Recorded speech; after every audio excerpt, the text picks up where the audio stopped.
Une transfusion sanguine est un transfert de sang ou de l'un de ses composants d'une personne en bonne santé, donneur, à une autre malade, receveur. Les transfusions sont effectuées pour diverses raisons: améliorer la capacité de transport de l'oxygène, restaurer la quantité du sang dans l'organisme et corriger les troubles de la coagulation. Les receveurs de transfusion typiques comprennent les personnes blessées, les personnes faisant l'objet d'une intervention chirurgicale, les personnes qui reçoivent un traitement contre le cancer, les personnes traitées pour d'autres malades. La transfusion sanguine est l'administration par voie veineuse de sang ou de l'un de ses composants appelé produit labile PSL. Le PSL est composé de CGR concentré de globules rouges, de plaquettes, de plasma, PFC, plasma frais congelé.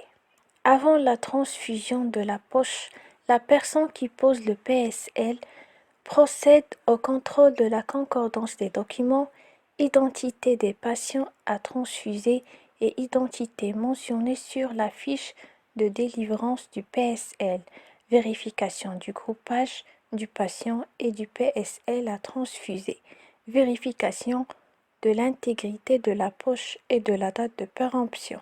Juste avant de transfuser le patient, réalisez le contrôle du groupe ABO au lit du patient par la carte de contrôle pré-transfusionnel, après avoir noté le nom et prénom du patient, le nom de l'opérateur et le numéro de CGR.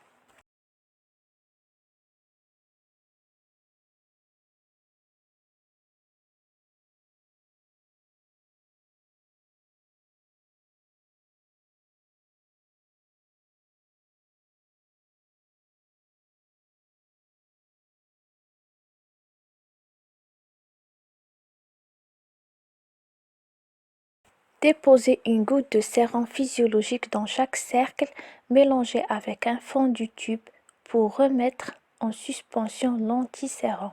Déposez une très petite goutte de sang dans le carré côté malade, prélevez à l'aide du fond d'un tube propre un peu de sang de cette goutte, la déposez dans le cercle anti-A côté malade, mélangez, recommencez la même opération pour le cercle anti-B côté malade.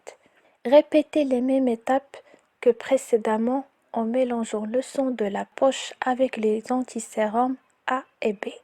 Lire les réactions après une minute d'agitation par légère oscillation de la carte.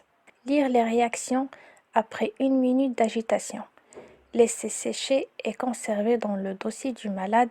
Ne transfusez que si les réactions sont identiques, d'une part dans les cases anti-A, d'autre part dans les cases anti-B.